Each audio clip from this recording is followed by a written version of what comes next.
Le plus beau but de la semaine, c'était également des ennuis supplémentaires pour Gérard Houllier et le PSG.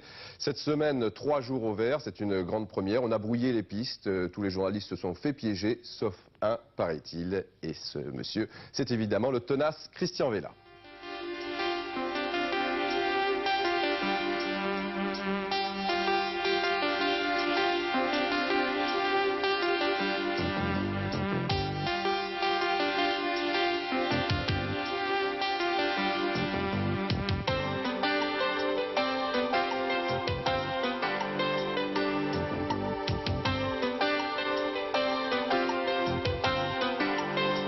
Jeudi 11h, le PSG lève le camp, destination inconnue.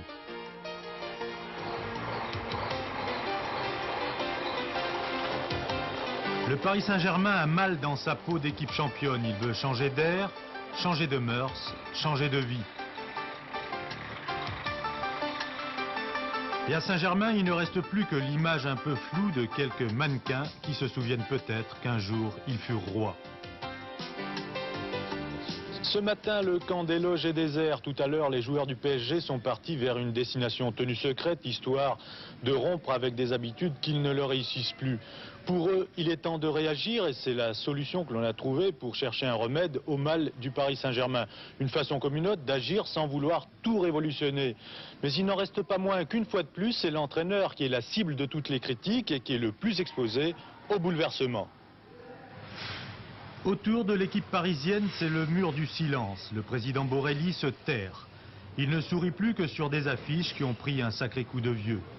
Les joueurs se taisent, c'est la consigne. Et l'entraîneur qui était sur la sellette a proposé dès lundi son plan de sauvetage.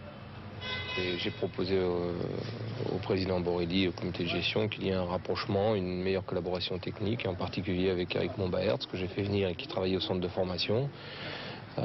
C'est une bonne chose lorsque ça ne va pas bien d'avoir des échanges et des points de vue très proches et peut-être encore plus fermes sur l'équipe dont on a la charge. Et quel sera votre rôle exactement aujourd'hui? D'être tout à fait exactement le même, l'entraîneur, le patron. La seule différence, c'est que la collaboration avec Eric Monbarat sera plus étroite, plus permanente, et que sa présence sur le terrain sera également permanente. Gérard Houllier reste l'entraîneur général du Paris Saint-Germain. Dans le cadre de son plan de redressement, il a demandé à ce que Eric Monbaert, qui était déjà son collaborateur, travaille plus près de lui.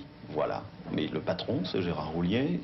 Et on m'a missionné, en quelque sorte, d'être le patron du renouveau. On a parlé de vous pour la direction technique nationale. C'était à la fois malvenu et complètement hors sujet. Vous avez confiance? J'ai une entière confiance en moi et je suis persuadé qu'on sortira de là. Sincèrement, dites-nous, Gérard Houllier, aujourd'hui, nous sommes le 22 octobre. Est-ce que vous ne regrettez pas d'être venu au PSG? Pas du tout. Au contraire, si c'était à refaire, je refais demain. Et je dois dire que c'est ce que je vous ai dit en début d'interview. Je vis les choses avec autant de passion et autant de punch. Vendredi matin, après un méchange de pistes dont je vous épargnerai le détail, on arrive à localiser l'équipe du PSG. Elle s'entraîne sur un petit terrain entre bois et boulevard. Notre caméra fouille la verdure, les joueurs du PSG sont bien là, sur la pelouse du stade Lefebvre. Sur le terrain, côte à côte, Houllier et Monbaert. Entre eux, c'est bien l'entente cordiale. Meulan arrive à l'hôtel du quart des joueurs après l'entraînement. Et moi j'étais sûr de vous retrouver, On a fini notre boulot, on va repartir, vous allez être tranquille. On a besoin d'être tranquille. Voilà, c'est donc ici, à l'hôtel Mercure de Meulan, que le Paris Saint-Germain s'est mis au vert. Nous les avons découverts, ils ne sont pas contents. Tant pis pour eux, tant mieux pour nous. Et tant mieux, merci Christian pour les téléspectateurs de Téléfoot. Donc le duo Monbaert-Houllier, c'était hier soir au Parc des Princes. On va voir tout ça, c'est pas vraiment bien passé. Enfin le Parc des Princes c'est sur la droite par rapport à Cognac G, on y va. 8000 spectateurs seulement pour un PSG-Metz. Finalement, il ne reste plus que les fidèles. Comme on s'y attendait, un début de match assez crispé des joueurs parisiens et Metz en profite avec Carmelo Michiche, puis Jean-Louis Zanon et Paris s'en tire plutôt bien puisqu'à la réception de ce centre, il y avait 2 joueurs messins pour un Parisien.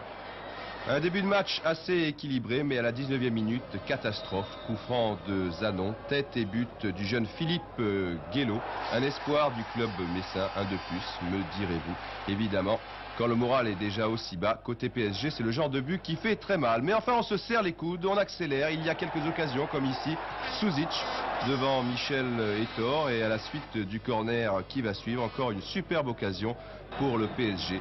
Vous allez voir, on se demande comment ce ballon ne termine pas au fond des filets. Mais tout s'enchaîne quand ça va mal. C'est bien connu. Évidemment, Metz a bien plus d'espace maintenant, mais le PSG continue. Toujours sur corner, une tête, mais une autre tête d'un joueur messin qui sauve sur la ligne. C'est la loi des séries, je vous l'ai dit, et une bonne tentative de Renaud. Coup franc de Zanon. On approche de la fin de cette première mi-temps et là la défense parisienne va mal jouer le coup, elle va remonter et vous allez voir Bernard Zégnier qui part bien de derrière, qui aurait sans doute dû tenter sa chance directement de la tête car ensuite Batz est très bien sorti. À 2-0 évidemment, le match en était terminé, mais à 1-0 à la mi-temps on peut toujours espérer.